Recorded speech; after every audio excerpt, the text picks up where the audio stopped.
قیامت کا دن، قیامت کے دن کیا ہوگا؟ قیامت کے دن انسان کا حساب کتاب ہوگا۔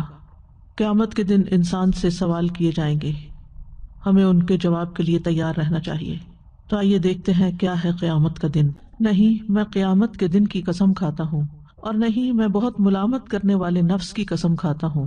کیا انسان گمان کرتا ہے کہ بے شک ہم کبھی اس کی ہڈیاں اکٹھی نہیں کریں گے؟ کیوں نہیں، ہم انہیں اکٹھا کریں گے، اس حال میں کہ ہم قادر ہیں کہ اس کی انگلیوں کی پورے درست کر کے بنا دیں۔ بلکہ انسان چاہتا ہے کہ اپنے آگے آنے والے دنوں میں بھی نافرمانی کرتا رہے۔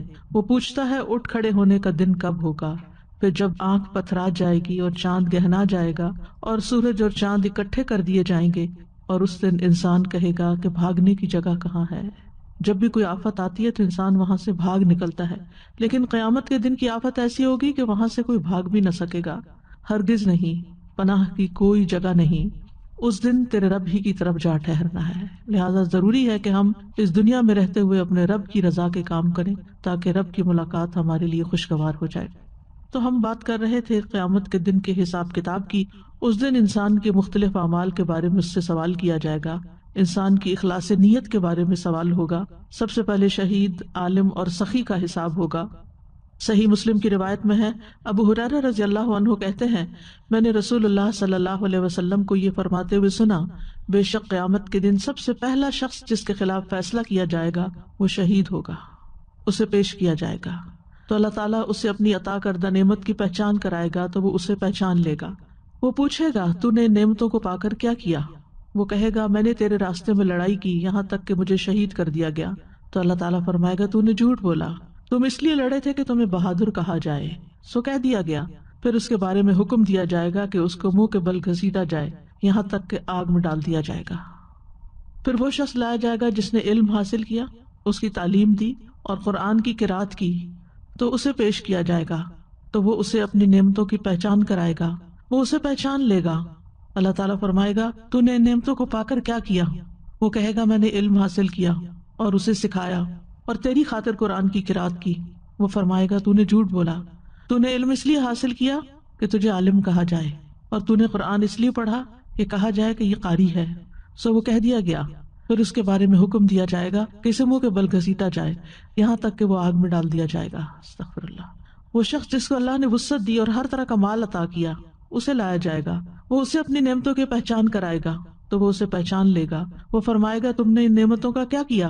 وہ کہے گا میں نے کوئی ایسی راہ نہیں چھوڑی جس میں مال خرچ کرنا تجھے پسند نہ ہو مگر یہ کہ میں نے وہاں مال خرچ کیا، یعنی جہاں بھی تجھے پسند تھا وہاں خرچ کیا۔ اللہ تعالیٰ فرمائے گا تم نے جھوٹ بولا، تو نے یہ سب اس لیے کیا کہ تجھے سخی کہا جائے، سو ایسا ہی کہا گیا۔ پھر اس کے بارے میں حکم دیا جائے گا تو اسے منہ کے بل گھسیٹا جائے گا، پھر آگ میں ڈال دیا جائے گا۔ اللہ سبحانہ وتعالیٰ ہم سب کو اس سے محفوظ رکھے۔ عام طور پر ہم یہ سمجھتے ہیں کہ سزا جو ہے وہ کافر کے لیے، منافق کے لیے، مشرک کے لیے ہے، کبیرہ گناہ کرنے والوں کے لیے ہے، لیکن یہاں پر آپ دیکھیے کہ یہاں سزائیں بتائی جا رہی ہیں نیک اعمال کرنے والوں کے لیے جن کی نیت خالص نہ ہو، جن کی نیت میں فطور ہو، جن کے دل کے اندر یہ ہو کہ لوگ مجھے اپریشیٹ کریں۔ کوئی بھی وہ کام کرے، چاہے پڑھنے لکھنے کا ہو یا مال خرچ کرنے کا یا اللہ کے راستے میں نکلنے کا، وہ سارا اس لیے ہو کہ لوگوں کی نظر میں بڑا بنے۔ اور آپ دیکھیں عام طور پر لوگوں کا محاورہ ہوتا ہے تم یہ کر رہے ہو، دیکھو لوگ کیا کہیں گے، لوگ کیا کہیں گے، لوگ کیا کہیں گے۔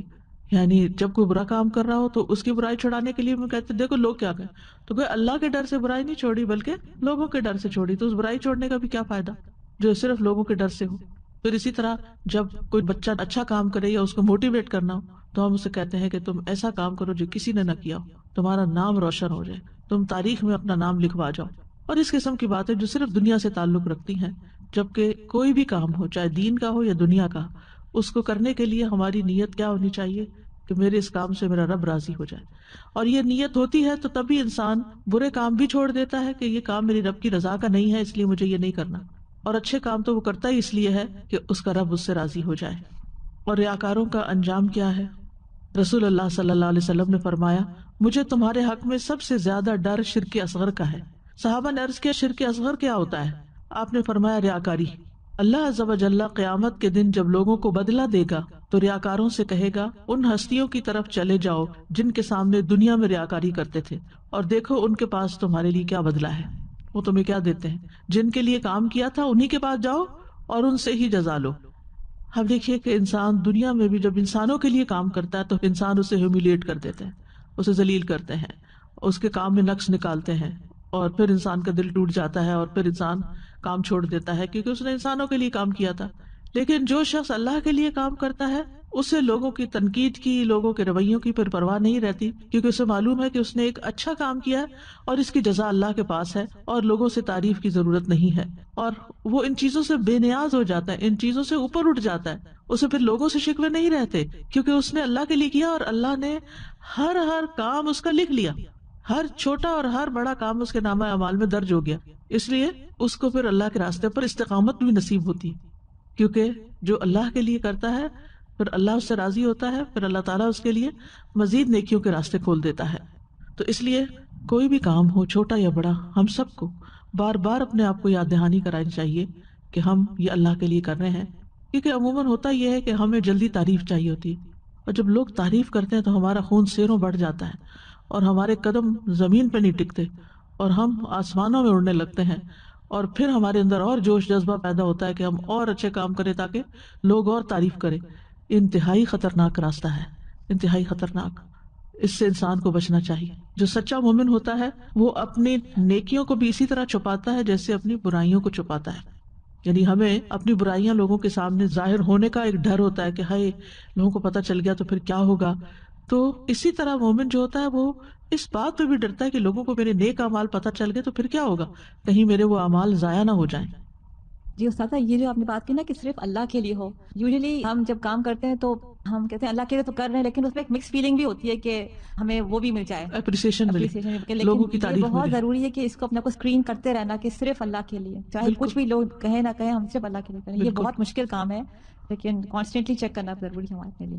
اور خاص طور پر جب ہم اپنے لوگوں کے اندر بیٹھے ہوں, اپنی محفلوں میں, اپنے گھر میں, اپنے قریبی لوگوں کے پاس, تو ہم کہتے ہیں یہ تو اپنے ہی ہے نا, ان کو بتا بھی دیا تو کیا ہوگا. نہیں, کوئی بھی ہو, چاہے سگی ماں یا باپ ہی کیوں نہ ہو, اس کے سامنے بھی اپنا نیک عمل نہیں کھولنا چاہیے. الا ما ظہر منہا, مگر یہ کہ جو چیزیں آبویس ہو جاتی ہیں وہ چھپائے بھی چھپتی نہیں ہیں یا خود بخود کوئی ظاہر ہو جائیں.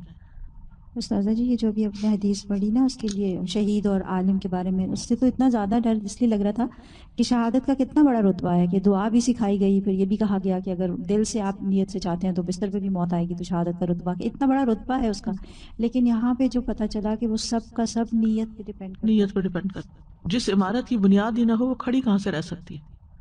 سازا جی, میں یہ سوچ رہی تھی کہ ایز اے ٹیچر اور ایز اے پیرنٹ بچپن سے یہ سکھایا جاتا ہے کہ ریوارڈ اینڈ اپریسیشن دیں. تو لائک بہت ہی چھوٹے بچے کو پتہ چل جاتا ہے کہ if I'm gonna do this مجھے یہ اسٹار ملے گا, اور بہت اچھا کیا تو گولڈن اسٹار ملے گا. چھوٹے چھوٹے بچوں کو پتہ چلتا ہے. پھر کینڈی ملے گی, پھر لائک جیسا جیسا کام کرتے جاؤ ایسا ریوارڈ ملتا ہے. پھر جیسے جیسے بچے بڑے ہوتے ہیں پھر A گریڈ ملتا ہے, B گریڈ ملتا ہے, C گریڈ ملتا ہے. I mean like you get something for doing your best. تو ایک طریقے سے سائیکالوجی یہاں مینٹین کی جا رہی ہے کہ کچھ کرو گے تو یہ ملے گا, مگر ہمیں بیلنس یہاں دین میں یہ کرنا ہے کہ سیلف لیس رہنا ہے. مطلب جب دنیا کے لیے کام کرو تو پھر ایکسپیکٹ نہیں کرو کہ یہ مجھے چیز ملے گی تبھی میں اچھا کام اصل میں بچپن سے ہی بچوں کو اللہ کے لیے کام کرنے کا کانسیپٹ دینا چاہیے. ٹھیک ہے, وہ شاباش, گڈ, یعنی کہ دنیا میں ریوارڈ ملتا ہے, انسان محنت کرتا ہے تو اس کا صلہ اس کو ملتا ہے, لیکن اس کو اس کے ساتھ ایسوسیٹ نہیں کر دینا چاہیے کہ یہ کرو گے تو یہ مل جائے گا, یہ کرو تو لالچ بھی ایک پیدا ہو جاتی ہے. اور پھر جب زندگی میں کوئی ناکامی ہوتی ہے تو ایسے بچے برداشت بھی نہیں کر پاتے. تو اس کے پیچھے کیا وجہ ہے کہ ہم دنیا کے لیے کام کرنا چاہتے ہیں اور آخرت کے لیے نہیں. کسی کا قول تھا کہ اگر کوئی اللہ کو پہچان لے تو وہ کبھی غیر اللہ کے لیے کچھ بھی نہ کرنا چاہے. اصل مشکل ہماری یہ ہے کہ ہم اللہ کو نہیں پہچانتے کہ کون ہے وہ جس کو دکھانا ہے, جس کے لیے کرنا ہے, اور کون ہے وہ جو سب سے بڑا ریوارڈ دے سکتا ہے.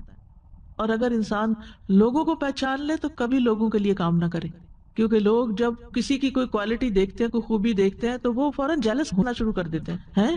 یہ کر گیا, میں پیچھے رہ گیا. یعنی یہ ہو نہیں سکتا کہ آپ کوئی اچھا کام کریں تو پھر آپ کو صرف اپریسیشن ہی ملے.